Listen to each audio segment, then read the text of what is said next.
welcome back, ladies and gentlemen. We are back. Welcome to another week of Twisted Transitions, and we are here today, and we have got a great show for you guys today. I hope you guys are ready for this one because we got a lot of new stuff happening and stuff right now. Normally, I have some crazy story to tell you here, but for the most part, today, actually over this past week, I have been putting together this wireless system, and I'm trying it out for the first time today, and we're trying out interview mode for the first time today. So this is a learning experience for everybody. So if you guys can let me know if you can hear me in the chat, make sure my levels and everything are good, that you can hear me great. We'll go ahead and get started. What's happening, guys? You guys come on in. Appreciate you coming through. Let's see in the chat here. Make sure. Anybody let me know in the chat whether or not the sound, the audio, and everything is good. I'm testing everything today. Internet, audio, links. I'm testing everything. It's all new. Sound good. Okay, good. All right. So today, we've got a special guest. Today we'll be bringing him on in just a few. Let's talk about a couple of things. Let's talk about what happened this past week. So, I had a wedding this past week. Here's the setup and everything. Here's what it, turn my mic up a bit. Okay, here we go. How about that? Is that a little better? Let me know in that chat. All right, so this is my setup from this past week. I had a pretty interesting wedding, guys. So I didn't get a chance to fully meet the bride and groom for this wedding until the day of. Like, she had already completed the plan, the planner and everything that goes with all the music and everything. So I had all the music, wasn't worried about that. However, when I got there, like I said, this was our first encounter, and there were some immediate changes when I got there. So it was kind of unexpected. Didn't really know what to do, but it was hard for me to really stay focused on the wedding because if you follow me on IG, you saw that when I posted on there, it was, it's supposed to rain that day. And all day I had been, trying to figure out what I'm going to do if it's going to rain. Now, if you see the setup and everything here, you see that they have me right in the corner. Like my speakers are pretty much right outside of the tent. So while it's raining, if it does rain, it's pretty much going to soak the majority of my stuff because, everything is pretty much wide open. And then I'm right in that corner. The only thing covering me is that little piece of cloth that is behind the table. So that's all I had to help, cover up my equipment. And of course, wouldn't you know it, the rain holds off all day long until we start the dancing. As soon as we start the dancing, the sky just lets go. Now, right behind the right Chauvet wash light, on the right side, if you're looking at the screen there, that draping or that little piece that's hanging right behind it, that white piece that's hanging from the tent, that was dripping right down behind my speaker. So all the wires that are right behind there are all soaking wet, completely soaking wet. Now the speaker on the left side, the rain was actually coming in from that side. So the rain was getting on the back of the subwoofer there and getting on top of the subwoofer. So I actually had to get some trash bags from the bartender. I kid you not, I cannot make this up. I had to get trash bags, cover up the two speakers as much as I could. I actually turned the speaker to the left, almost, straight forward on there to keep it out of the rain. But the rain, it was like a slight slope, so the rain was kind of still, flowing my way. And if you look at the mat and everything at the bottom, all of that got wet. All of that was soaking wet. And you see my element hexes down there on the ground. It was all wet, everything just soaking. And the dance floor it's hard to see it, but right down where I kind of cut the picture off a little bit, that's where the dance floor started. So I couldn't move forward anymore. Like that's as much as they gave me. I just had that corner. Thank goodness I brought the system that I did, because otherwise I wouldn't even fit in the corner. But that just goes to show you that when these couples come up with, where they want the DJ and stuff like that, they have to make sure. It's a must. They have to make sure that the DJ is protected. Your guests get fully covered for dinner, for the whole night. They can sit under the talk chat. We should be the same way. And if I would have talked to that bride, I would have definitely told her to move that dance floor down as much as possible to keep me away from that rain, because it was bad, guys. It was bad. I thought I was going to lose some equipment. I didn't. No, everything still works. I tested out stuff during the course of this week. Everything still works. And we've got another wedding and stuff this weekend. So this weekend I have a fairly big wedding. It's local here in town. And she kind of wants the works, the TVs, the uplights, the dance floor lights, photo booth. I mean, she's kind of got everything. And the venue, from what I understand, though, is only about maybe 1,500 square feet. It's not a whole lot of room from the pictures and everything I've seen.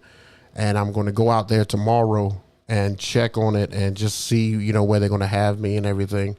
I probably won't be a part of a rehearsal dinner, because I usually don't do that, but I just want to see my spacing in there to see what I'm up against. But my mixing and everything was on point at this wedding, to make a long story short.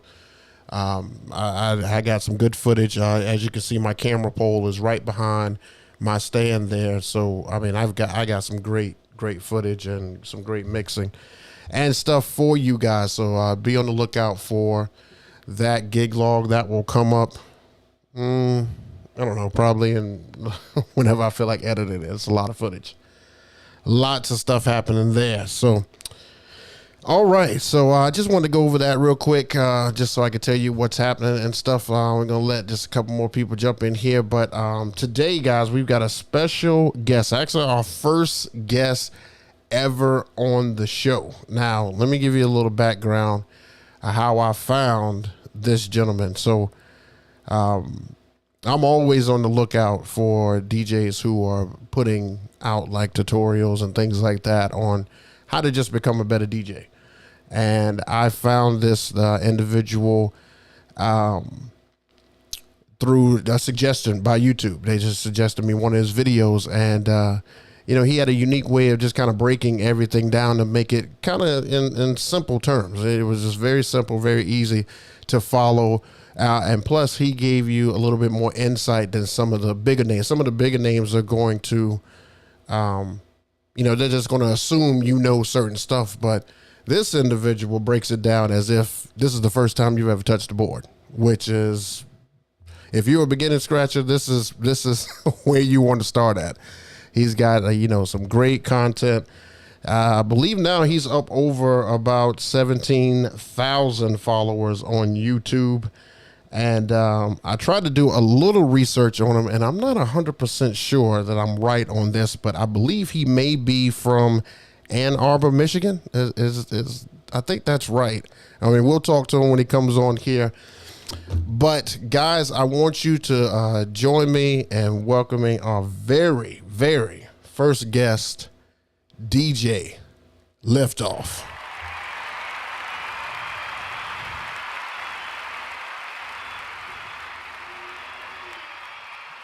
Let's see if it comes up here. Add to the right. Hold on, let's see. See, we're trying it again. Let's see if I put it on there. Come on.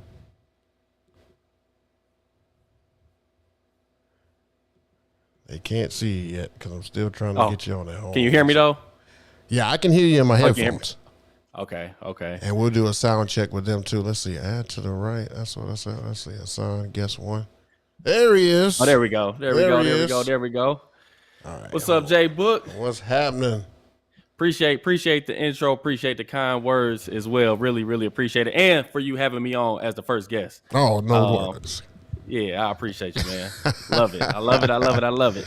All right, so before we get started out there, guys, I know you guys, want to ask Liftoff some questions. I have a great set of questions here, and really, simple stuff, but just to help you guys get to know him a little bit better. Let us know about the sound levels. Make sure you can hear him and everything. Just give me either a thumbs up or just say, cool, everything's good before we get started, so that I don't mess this up again. This is all trial and error. You know how that goes. I was about to say, I know exactly how that. I just did my first interview not too long ago, so I'll do a little check 1 2. Am I too loud? Am I too quiet? Y'all definitely let me know as well. Right, got my knob right here. So please let us know in the chat that you can hear us. Please let us know. Did I get your where you're from and stuff right? Was that right? Was that Ann Arbor? Yeah, super close. So literally, I was born actually in North Carolina, but I barely remember it. Moved to Michigan when I was like 3 or 4. And I went to school. U of M was in Ann Arbor, but I literally lived and grew up 45 minutes away. So super close, basically nail on the head. That's what's up. Okay. Mm-hmm. Yeah. When I tried to do some deep diving, man, it was. Oh yeah, I don't have too much on the net. I don't think I had too much. No, and I don't really upload or talk about myself too much like in that way anyway. So yeah, I would assume that would be hard to find. Yeah, it was definitely challenging to find that. So yeah, let's jump into it here. And just go over just a few things here. I'm not going to keep you too long. And again, we appreciate you coming through and just gracing us with your presence here. So let's get to the basics of the basics here. So how did you actually get into DJing? So into DJing, it's kind of crazy because I never thought I'd be a good DJ, but let me rewind just a little bit. So I was classically trained as a pianist. My mom forced me pretty much to do piano lessons when I was really, really young, maybe like 6 or 7. I thank her now for that because I did that all the way through high school. I'll try to make a long story short. In middle school, I kind of started messing around, rapping a little bit, making beats, messing around with different softwares, different hardwares. And then it wasn't until college, it was a cousin. My cousin said he went to Michigan State. He was talking about some party he just did using his laptop. And he was talking about it. And just in my head, I'm like, I couldn't imagine like being in control. Because of course I was at parties, but I was like, I couldn't imagine myself being the one, like trying to control that vibe for the whole time. Right. So it came from a point of me not even like this, literally where I said that out loud. Like I could never see myself being a DJ. And I was at this random party, just a house party, and there was nobody controlling the music. And I just happened to be the closest man to like the wall where the laptop was sitting, little janky cord, didn't even going in and out. But they was like, can somebody do the music? I'm like, yeah, I'll throw some stuff on.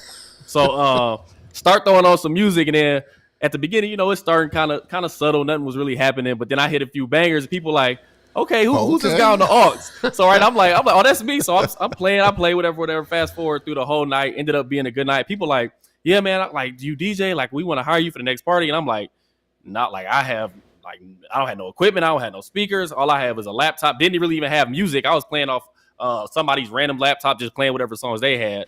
And then from there, literally probably weeks later, when I remember my first board, it was a Newmark. What was it? It was like a real small 2-channel controller. It was a Newmark, one of the super duper beginner controllers. Picked that up.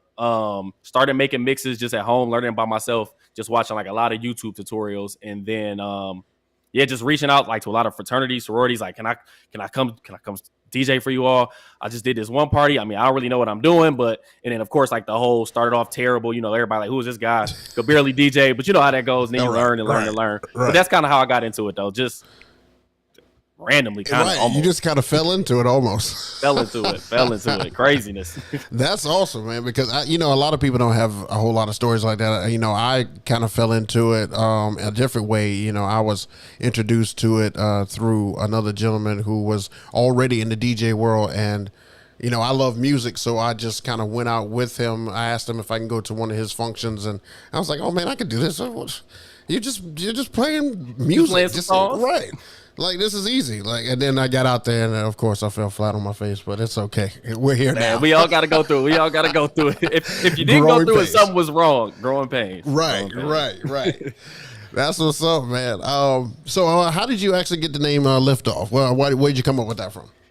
Okay, so I ran track pretty much my entire life. Another thing I did pretty much my whole life. And I ran at Michigan for my first 2 years. And I did long jump. Mm-hmm. So I remember randomly just running down the runway. And then I can't remember if someone else said, you're about to take off or lift off or something. Someone said something along the lines of lift off as I was running down and I jumped there like prepare for lift off, and it kind of just stuck with me, and I was like lift off. And then I had another friend who like would always, after that one day, he would always say it as I like started jumping off. And then I don't remember how I put it together as far as becoming DJ Liftoff, but I just remember that track has always been super close with me. And then one day, I guess I was just like, when I come on my DJ name, I mean, Liftoff at the track, DJ Liftoff. I guess I really don't even remember, but that's where the name came from, though. Nice. I was wondering. I was like, what could he possibly say right there? Like, was he always on planes? Or because you got a plane and stuff as like your logo and stuff. So I was like, maybe he's on planes or what?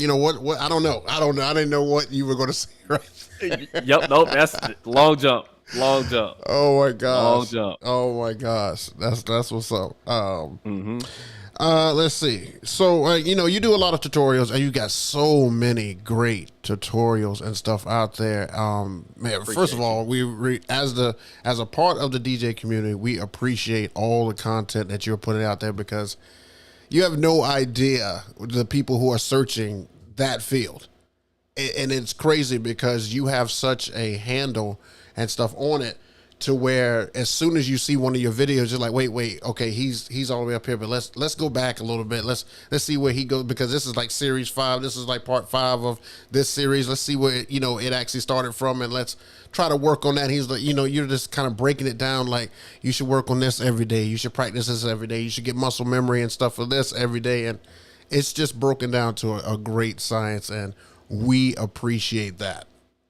Thank you, man. I'm happy that it's well received. Honestly, like the more I can provide, the happier I am. Yeah, and it feels, the content feels like you're not looking for views, and that's a main thing that myself, when I'm looking at content and stuff like that I want to learn, I'm not necessarily looking at how many views it has. I'm looking at how well the person explains it, and if you explain it well, you've got my vote. I mean, I don't care if you get 2 views. I don't care if you get 500,000. I just want somebody to break it down to me in what I call dummy terms. Like you're breaking it all the way down as if I just started.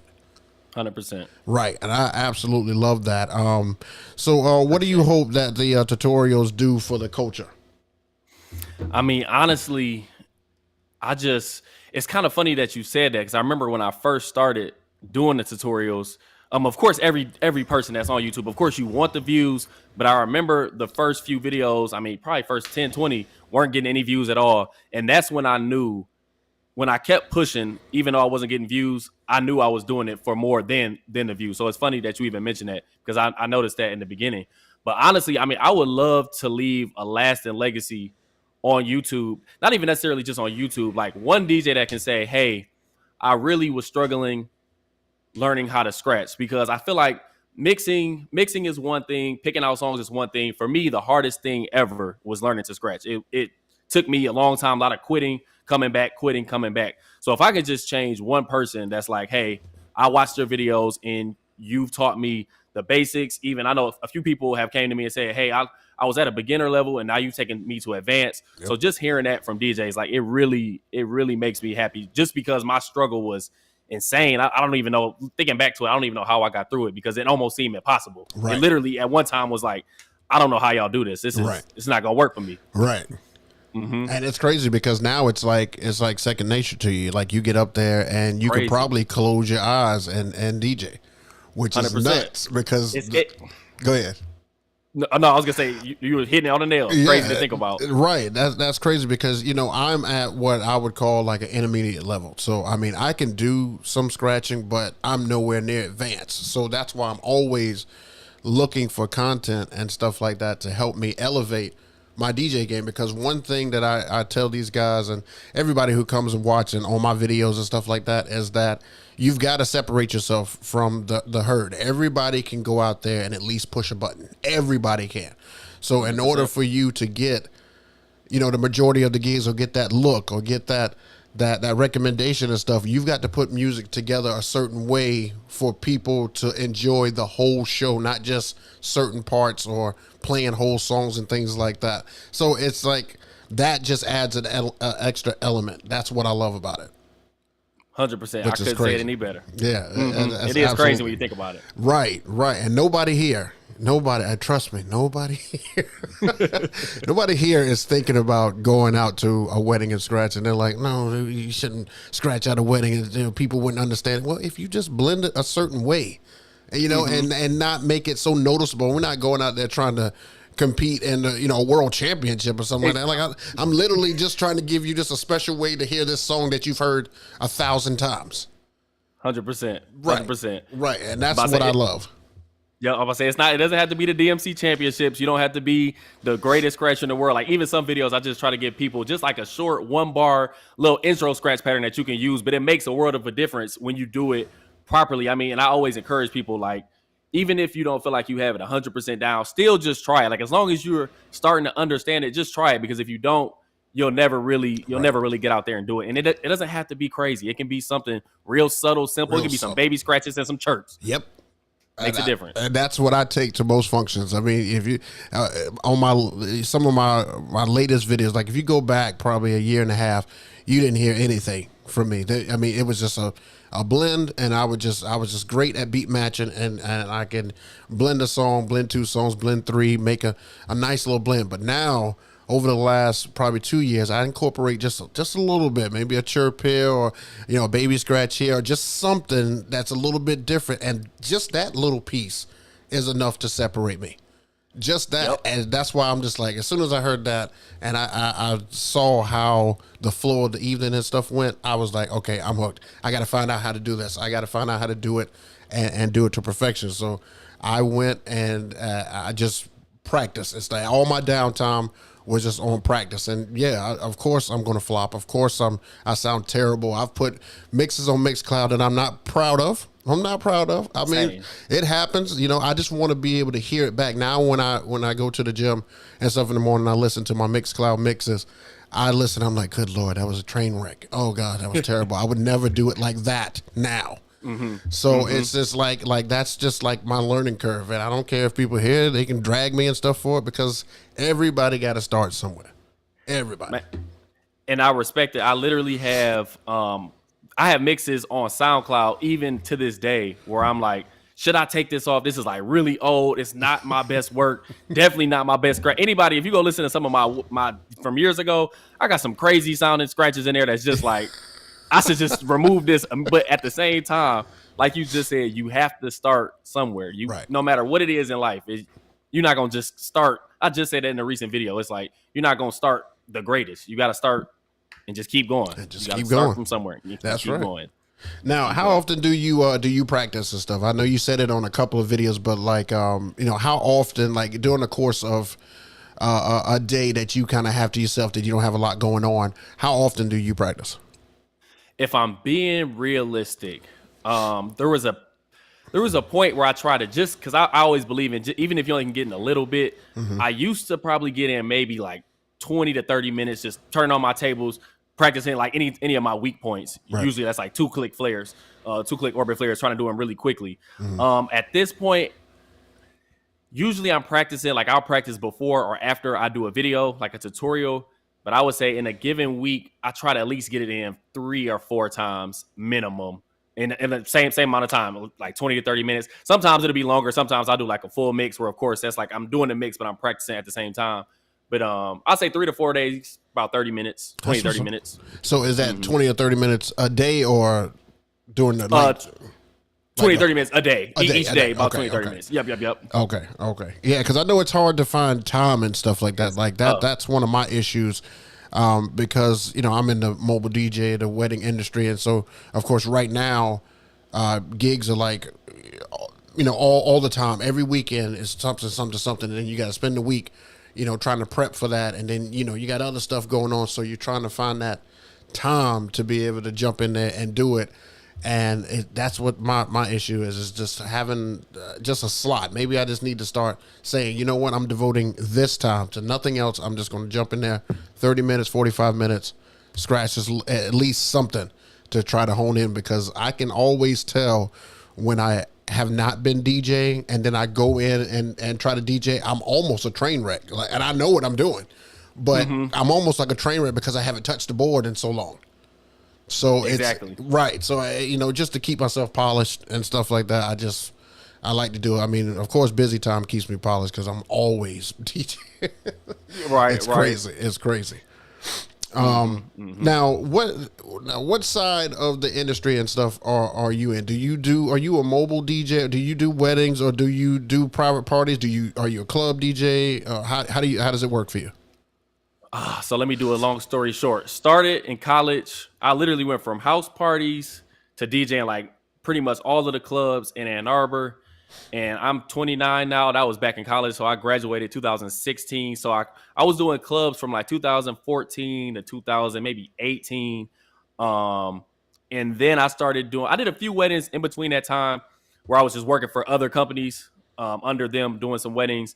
And then now I'm a lot more focused on the private parties, mostly weddings. And as of recent, I'm more so I'm from Michigan pretty much, but I've moved to Arizona 2.5 years ago. Okay. So pretty much all of my clients and all of my bookings are still in Michigan. So I'm in that point now where I'm kind of hiring other DJs to come in, do the weddings for me. So that's been an experience in itself, kind of like I've always ran. I mean, of course, as you know, being a mobile DJ, it's all a business, but I'm just now, like for the past year, started getting into having other DJs kind of fill in for my gigs where I'm trying to go the company route, honestly. So mostly private parties, mostly weddings. Every once in a while, I do something in Arizona, and then I travel back to Michigan. If it's like a bigger wedding, I'll definitely make sure I travel back. Or if someone specifically requests me to be at the wedding or to DJ a wedding, I'll go back and do it. But for the most part, that's what I'm doing as of now. Oh wow! I mean, that's crazy. I didn't know that you traveled. Wow, that's interesting. So if somebody hits you up from Michigan, you actually have to fly back there and do the wedding.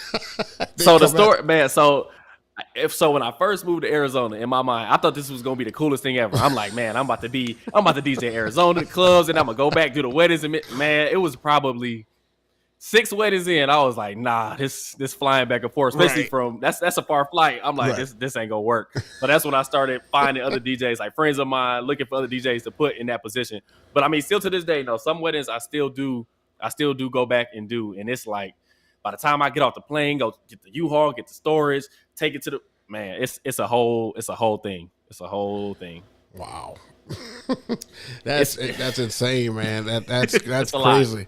Because that's a lot to try to put together, and you got to be on time, and you can't miss this. I mean, what if you miss your flight? What if it's a lot of what ifs. It's been some times where it's been close. Luckily, I've never. I always try to get there early, but I've had some delays. I've had some flights that have gotten moved to the next day. Luckily, it was on the way back, never the way there. But I mean, I always have backups, but still, some people, how specific and particular people are about their weddings. So, I've never had that so far. But I mean, that would just be a travesty. So since you've had your hand in kind of like all 3 of them, like, do you like one more than the other? I mean, do you like being in the clubs more than mobile, or do you like mobile more than clubs, or what is your take on what's your favorite? I would have to say clubs were fun. I mean, especially being in college, knowing the students and just in that atmosphere. Even if I didn't know the students, if I was somewhere where I didn't know. Or just the younger crowd in general, because it wasn't always Ann Arbor where I went to school at. But I would have to say the atmosphere of the clubs was just extremely fun.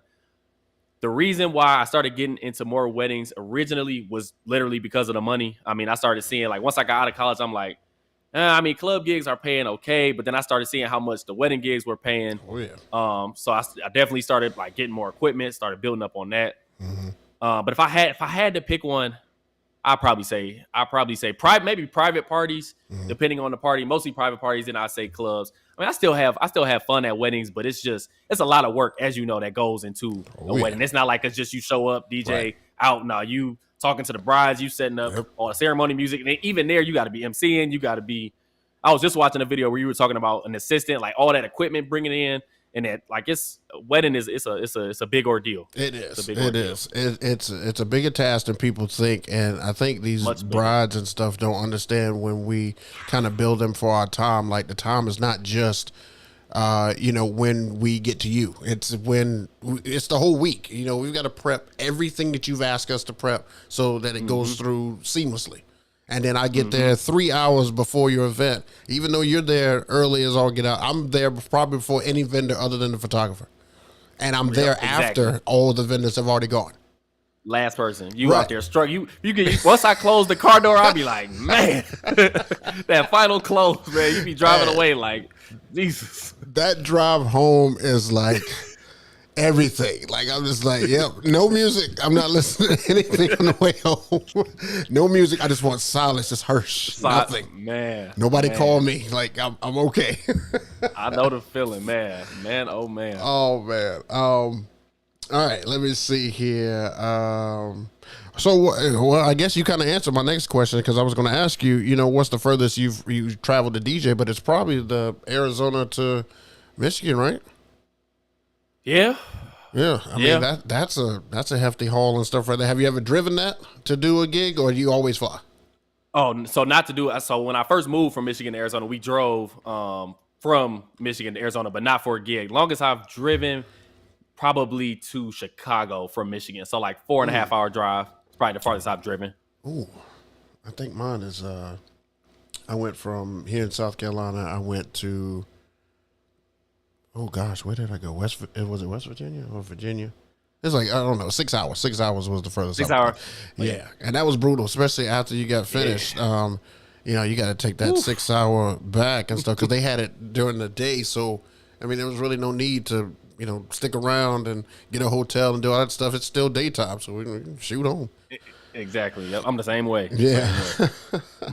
All right, so let's get into some of your favorites and stuff as far as some of the music stuff you like. So, what's your favorite DJ? What's your favorite decade of music to play? What are you listening to? What is your favorite one to mix? You know, what, like if you had to go into a crowd and they just wanted you to just do your thing, where are you going? Are you going early 2000s? Are you using 90s? Or like, where's your go-to? What do you like the most? That's a tough one. But if I had, because I'm really versatile. Like a couple years ago, I really started getting into house music. Okay. But that's definitely not it wouldn't be my go-to. My go-to, I would say, would be a blend of like some 90s R&B, some 90s R&B, some 2000s hip hop. Even 2000s R&B too, and I like some of the new stuff as well. I mean, of course, you got to stay up on the times. But if it's like a gig where I'm just completely like deep in the crates, it's probably that 90s R&B, 90s hip hop, 2000s hip hop and R&B. Yep, gotcha. Because you know, a lot of these brides and stuff like that, they just I kind of like that they do it. They just tell me, you know, we like anything 2000s top hits, hip hop. You know, whatever early 2000s was. And I'm like, okay, well, that kind of leaves a wide range of music. So I'm just going to hit you with everything that I can remember during that time. You know, everything 100%. That was popular, right? So it used to be, you know, a couple of years back, it used to be all 90s. Everybody would say, oh, we love 90s. We love 90s. And that's my era. That's the era I love. I love all 90s music, no matter what genre it is. I think the best music came out in the 90s. Let us know in the chat what's the best era and stuff, but I'm pretty much sure that the 90s was probably one of the best eras, and then early 2000s I can still rock with, but that 90s, man, that just had a different sound. They're still trying to duplicate that sound today. They're using a lot of the 90s samples. Songs, right? Oh yeah, you know what I'm saying? Of course, 90s, 80s, 70s even, like, yeah, they pulling it from just that real instrumentation, just the old music just got the soul. It does. Just feel a little bit different when you listening to some 90s, like real stories being told. Not to take anything away from anyone now, but it was a different time for music, though. It was a different time. You know, we used to think that these guys were being original with their 90s music, but I mean, they were just taken from the 80s and stuff anyway. I mean, they were taken from the 70s and 80s. A lot of those songs had, you know, think about the first time you heard Big Papa and then learned that the Isley Brothers already had a song that sounded just, you know, that was the original, you know what I'm saying? Mm-hmm. I mean, that's all that happened, right? Yeah, that's I was so hurt. Just keep pulling from stuff from older. But it is crazy to see that, even though like you could hear stuff from the 90s being sampled from earlier times, but even 2000s still taking it from older, from the 80s, 70s, even to now, still grabbing stuff from the 70s and the 80s.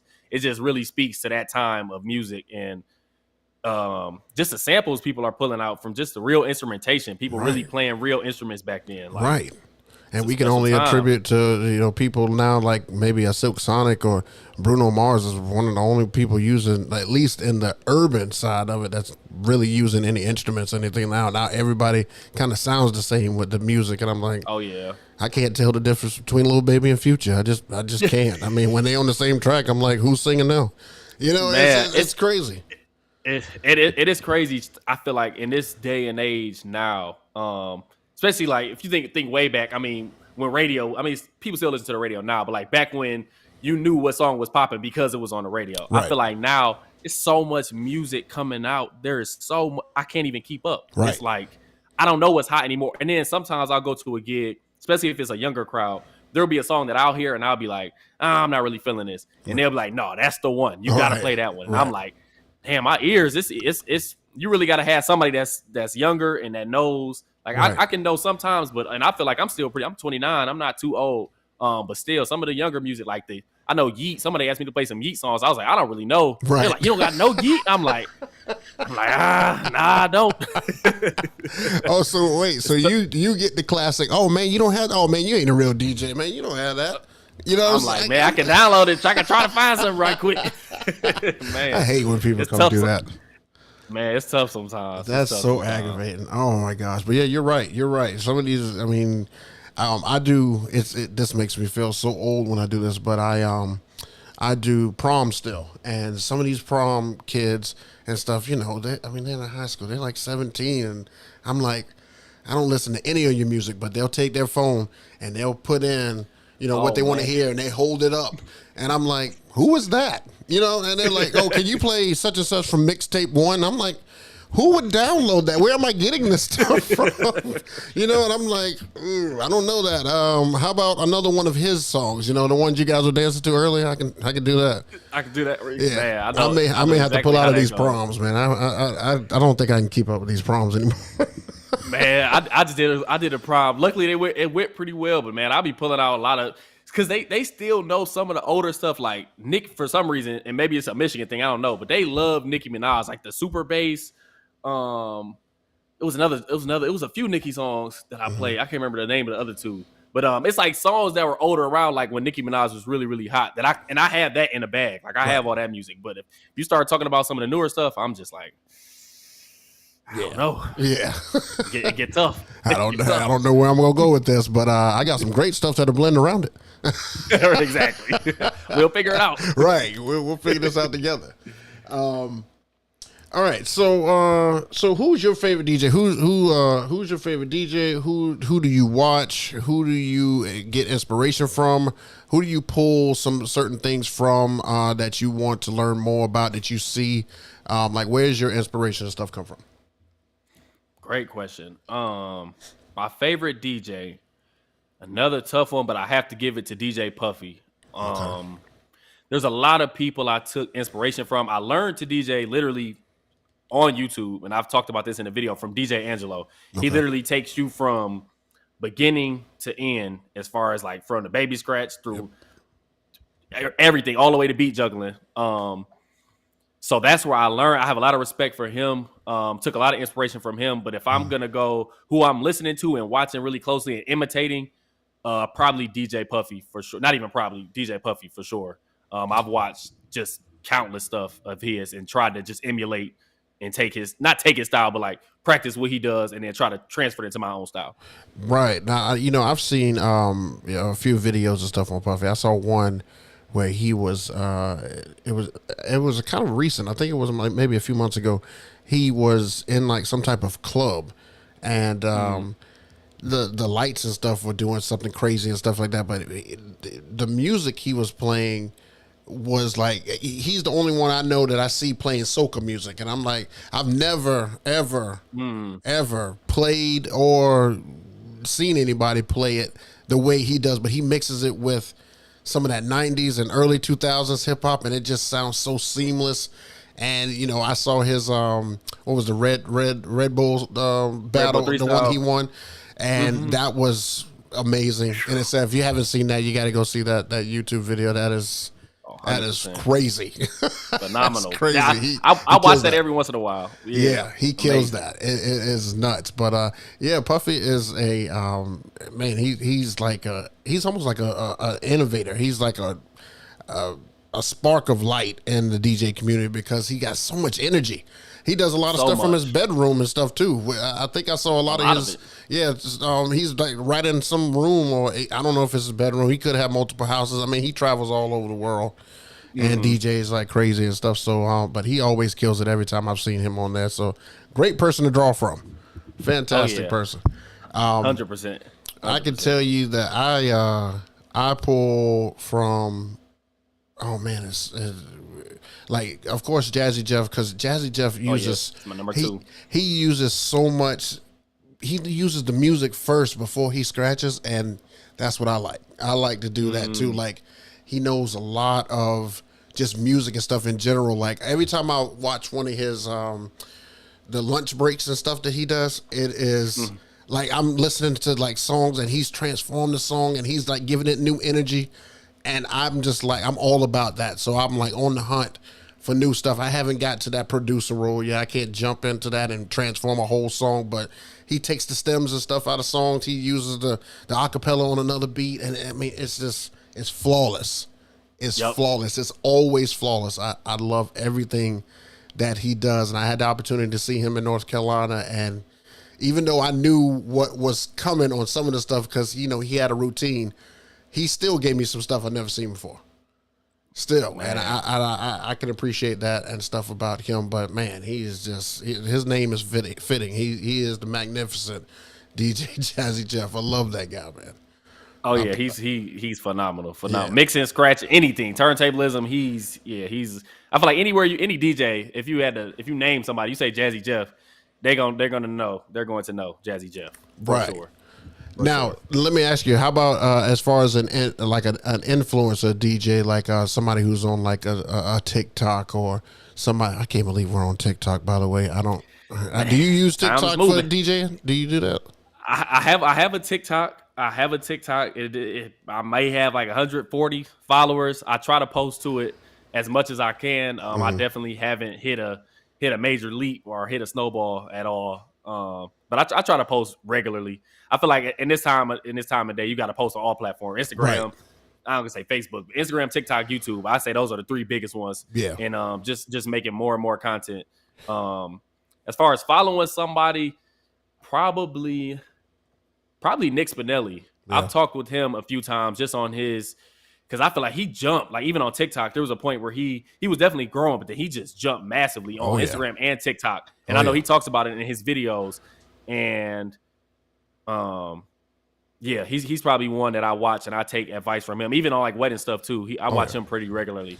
He figured it out. He figured it out. Yeah. He's the reason why I actually take any interest in posting stuff to social media, other than the fact that brides and stuff look at it. Like I really couldn't Mm-hmm. find a reason to use social media at all until he started saying, you know, use your reels and use your you know, use TikTok and stuff like that. And I just had a video. I think a wedding 2 weeks ago, and I just record. I let my phone just kind of sit on tripod, and I just let it record.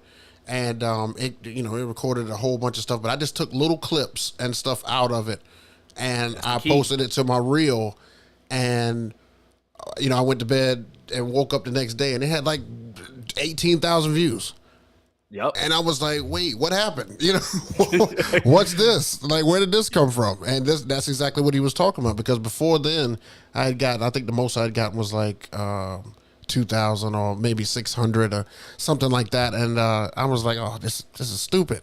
Well, I mean, nobody's looking at these. And then all of a sudden one explodes, and now you've got that drug. And you're like, oh, I'm chasing that. I want that. Whatever, however that does that, I'm going to put more out. So And it's crazy. I was gonna say, and it's that exact thing. First, when you said just taking recording long form content, chopping that up, you gotta do that. If you can get that long form content, chop that up and put it in different places.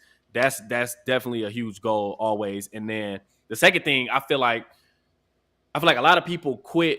no matter what platform it is, because they put stuff out, but you don't put stuff out long enough for it to take off. Because like that one that hit 18,000 for you, it was the same thing on YouTube for me. I had countless videos that weren't really getting any views, and then there was one like how to use the crossfader chirp scratch video, still my most viewed video on YouTube today. But that video took off, and then it is kind of that drug of like, okay, at least you had that confidence. It's like a little boost of confidence, and you got to keep going, even if it takes a long. It doesn't matter how long it takes you to get that.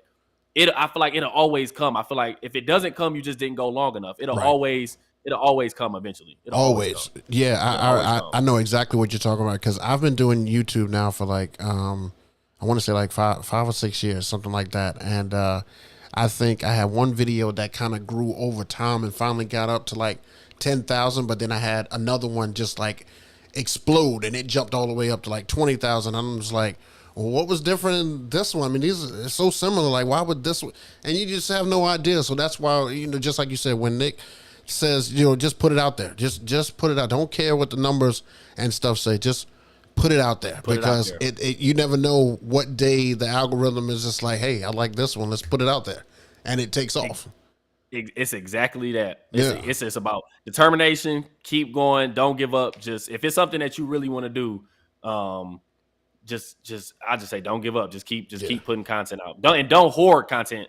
I know I used to do that. I used to have like a lot of stuff. I'm like, I might as well put it out. Like, what's it gonna do? Sit on my computer forever? Just like you might as well just put it out. Like, of course you'd be nervous. All they gonna say, just put it out. Put it out.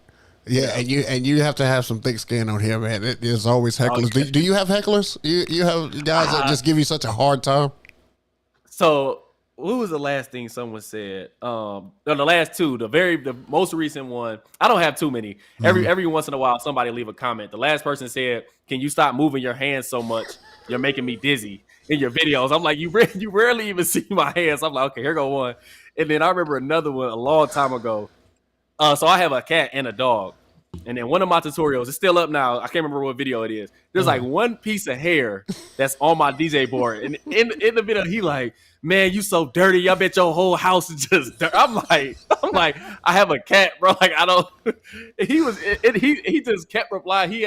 I'm like, man, you know what? But you get those people. What about you? You get those? Those? All the time. Everybody knows better than you do. So like when you play something, they're like, man, if that was me, I would have played this like this. And I'm like, oh, don't even start on music. Bro, you have no idea what I was going through at that time. Like that is what felt right then. And then I get some people that's like, you shouldn't introduce what's this one guy said? He heckled me for like 5 videos. He was like, stop saying. Now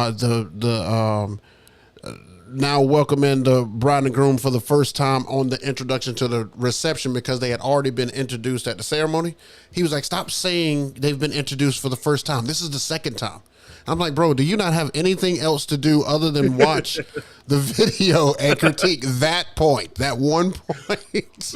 I have never understood. God bless him. God bless him. I'll be like, thanks for the comment. I mean, it's working for the algorithm either way. But right. I'm just like, and that's all I say back to them. It's funny you say that, because at the end, whenever I hit them back, I'm never harsh or vicious. I'm just like, thanks for watching, bro.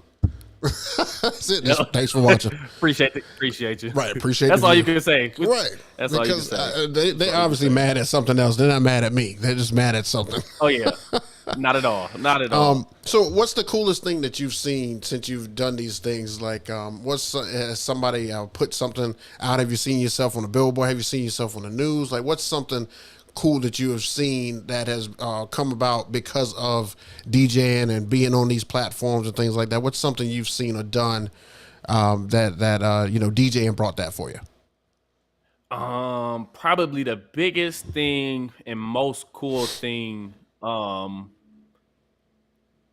I guess I can say this. I mean, they'll put it out eventually. Probably working with Hercules DJ. So probably a month ago, I recorded a full controller series with them, and I already had put one out on my own channel, but this one is going to go exclusively on their channel. Okay. So I thought that was cool, because I mean, it literally came from just making these tutorials. They just reached out and pretty much said, hey, I love the way you make your videos. Yeah. We love if you can make kind of like a scratch mix, overall scratch or controller tutorial for our channel. So I thought that was pretty cool. Also got like a sponsorship with Tidal. Nothing too crazily big, but that was just cool. And like obviously, or not obviously, but I've used Tidal in the past, still use Tidal now. So for them to reach out, that was pretty cool. Yeah, it is. And it's crazy just to think that all of that can come from, because I mean, 17,000 subscribers. It's not like I have like 100 or some crazy number, but I feel like companies and people pay attention just to who you are as a person. Like I've watched plenty of your videos, your personality stands out. Like, so whether you have a whole bunch of subscribers or followers or whatever may have you, I feel like companies, when they see you, they're more attached to the not only the knowledge you provide, but just your personality. Like, are you a good person? Can they feel that you're really trying to help the community versus someone that's just, got a whole bunch of followers, but they're not really trying to, give to the community in the proper way, if that makes sense. And I've actually had a couple of companies when they reach out that they say, I like your videos. You make me want to watch more of your videos, and it's not about how many people or how many views and stuff like that. It's like when your video came across, I wanted to see more, and that's why I just try to be myself and give you the rawest version of what took place. Just like I was telling that rain story before I had you on. Like, that's real life stuff. I mean, I wish I could have turned the camera and shown that, but there was no way I could do that. I was so worried about my equipment. But I just try to give it to you in the rawest form possible, and I just try to be as real as I can with you. Because all that, there's enough fakeness out there. I just try to give it to you as best I can, the way it happened.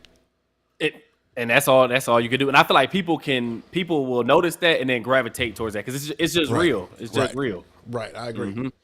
And that's honestly the same approach I took with my videos. Like, I never came into YouTube saying, I'm gonna try to make them this way. I just turned the camera on and just started explaining it however it came to me. And then people were like, I really enjoy or like the way that you explain it. And I was grateful that it just came out naturally that way, honestly. Yeah, I mean, you gotta realize this, and let me tell you, it's not easy. It's one thing to talk about what's going on in the day. It's another thing to break something down, because you feel like everybody is critiquing everything you say. So when you're demonstrating something or you're breaking something down, the way that you do it, and I know I've said this before, the way that you do it, you have no fear when you're doing that, and that is tough. I mean, those are some of my hardest videos, is when I'm taking an item and I'm saying, here, look at this, and this is exactly what you do, and when you do this, because I'm always like, oh God, did I forget something? Oh wait, did it do that? Oh crap. Those are my toughest. Now the easiest one is just holding the camera saying, hey, look, I'm here. Look, you're about to see this. Look, this is about to happen. Hey, this is how it went. Boom, done. You know what I'm saying? So for you to be able to break that down, and even sometimes I notice in your videos, you're like, okay, let me roll around real quick. Now I'm gonna go back over. Like, even you keep those in there too, and that's good, because you're being yourself. You're being real, and you're like, okay, I forgot this, but let me go back and just let them know, because I don't want to go over that. You know what I'm saying? Like, that is what draws me to your channel. That's what makes all the difference. Love it. Much appreciated. Much appreciated. All right, so I got one last question for you and stuff here, Liftoff, and I don't know if you've ever thought about this, but what is DJ Liftoff's dream job? Like, if this person or this company or this place said, hey, we want you to come do X, will you come do it? There's no question, this is what you've been waiting for. What is that dream job to have? I don't know if I can consider it a job, or if it's more necessary or more of like an experience for that one time that I wish that experience could happen over and over again.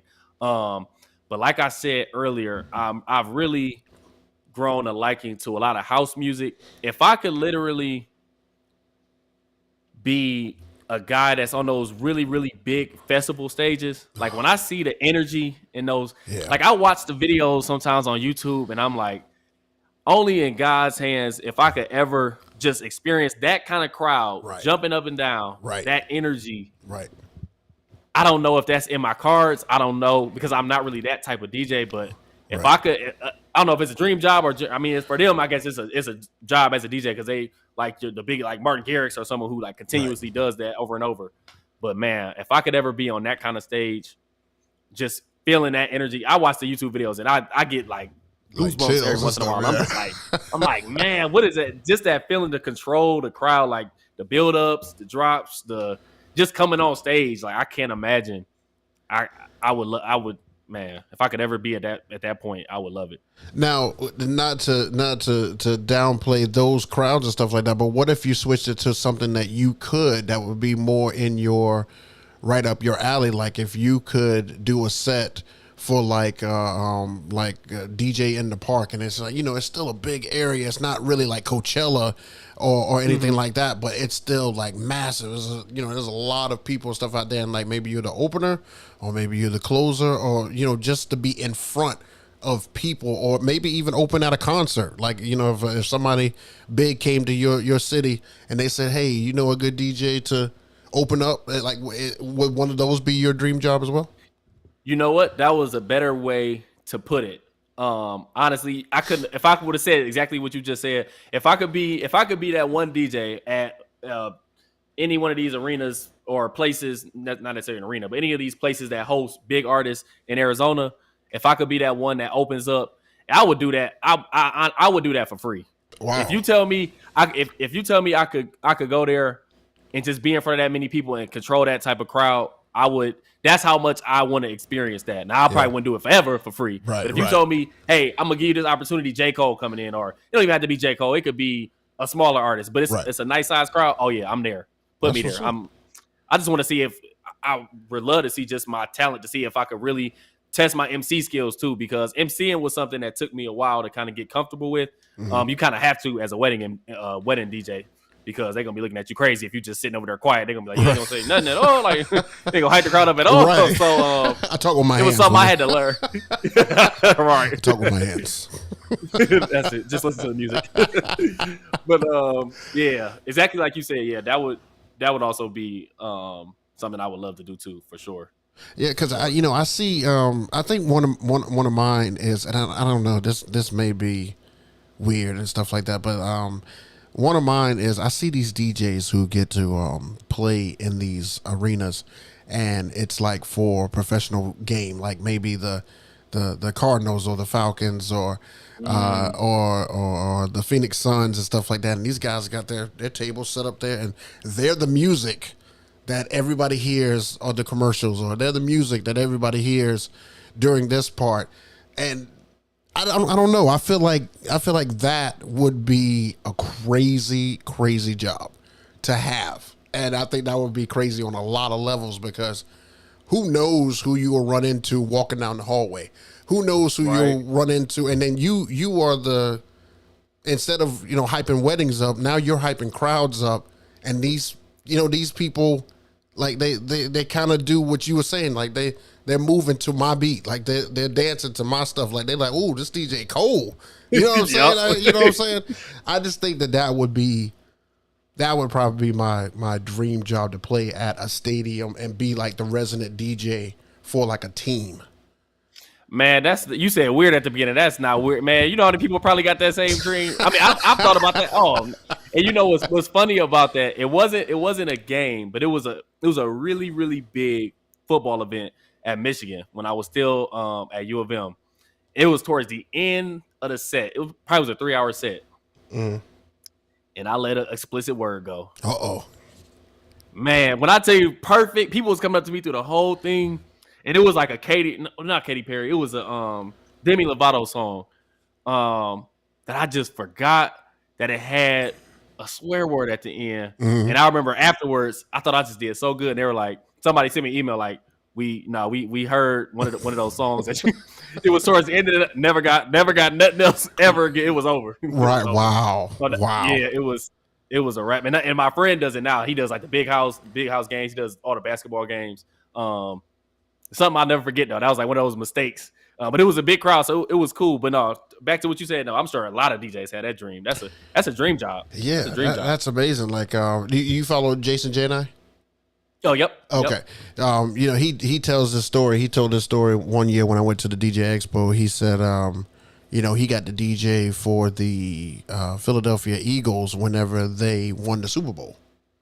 and he did like their after party and stuff, like, you know, right after they won it, he's in like this spot, and it's crazy, right? Like ever since he said that, I was like, man, that would be the job right there. I can't even imagine the vibe there. Right. That would just be right after the Super Bowl. Yeah, that would be. That's I don't know nuts. if you could top that. Right. Yeah, that's. So I'm Super like, Bowl, NBA championship. I'm like this. You can put me with the scrub teams and stuff first, and I'll get all 47 people that came to watch them. I'll get them hype, and then you can put me in the Golden State Arena, you know, when they trying to win championships, and I'll get them hype. You know, just whatever, just like, as long as I'm in there. Put me in there. I'm ready. Tag me in. That's what's up, man. Well, hey, look, we really appreciate you coming through, bro. You have been a great pleasure to have on the show. Everything went great. The audio, everything kept up. The internet kept up. I've been having some problems lately. That's why we're just so into this. But we really appreciate you coming through, man. And you didn't have to, but I really do appreciate that. Oh no, of course, man. I appreciate you for your time and for having me. Really appreciative to be the first guest too. Like, appreciate you just reaching out and just talking to you. Yeah, this was very, very, very fun. It just felt good too. Like, just normal conversation. I feel like I almost know you already. Like, right. You know what I'm saying? It was real easy. And that's what I'm trying to make it like. You know, just make it like the two guys 100%. Just having a convo. 100%. No, amazing job, man. That's awesome. Real natural. Well, maybe we'll have you on again. You know, later down the line, we'll try to get some more folks and stuff on here. I've got a lot of great ideas in my head to try to take this show. But you know, it's weekly content. You know, sometimes I can't think of what to put out, or sometimes I put out gig logs and stuff all the time. So I'm just trying to give them something different. Same. I know how it goes. You know, I know exactly how it goes. It's tough.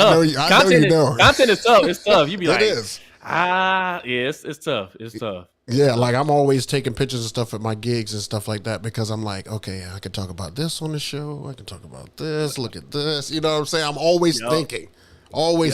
So it's nuts. But these guys love it, man. Some of these guys didn't know I was going to have you on and stuff like that, but I've been doing advertising and stuff on Instagram. So if you guys are not following Liftoff on Instagram, let me see. I think I got your handle on here. Let me take this down. It is. Yeah, but just want to thank everybody for joining as well. Definitely thank you. Thank you for popping that up there too. Oh, no problem. Yeah, definitely thank everybody for joining for sure. Yeah, you guys make sure you go give Liftoff a follow if you haven't already done so. Follow him on all platforms. I mean, you heard him. He's got great stuff on YouTube. If you just want to, step your level and your game up and stuff as a DJ, I would highly recommend that you follow this young man right here. He has got some great content. You will not be disappointed. And it's free. Come on, man. How many times have you guys looked for a DJ scratch school and it's been $500, $600, $700, even $1,000? It's free on YouTube. Just go to his channel. He's got all the answers and stuff for you right there. Just go to his channel, give him a follow, like the videos, follow him on IG. He's got a lot of great stuff on there as well, man. We really appreciate you coming through, bro. Of course. Appreciate you again for having me. All right, man. You take it easy and we'll talk soon. All right, man. You too. Appreciate you. All right. Well, we really appreciate DJ Liftoff for coming through, man. What a great guy. I hope you guys were able to gather something from, some of the stuff he was talking about. And like I said, it was just two guys just talking, man. We didn't have anything pre-planned.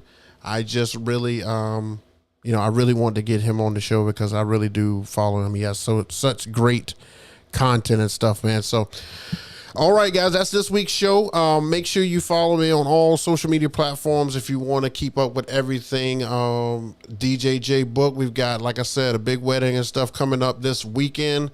We've got a lot of stuff coming your way. I'm just trying to find time to put a lot of this stuff together, but I'm going to keep trying to throw you guys content no matter what. So whatever form it's in, you just kind of take it, because I'm trying to do as much as I can, but I'm only one person.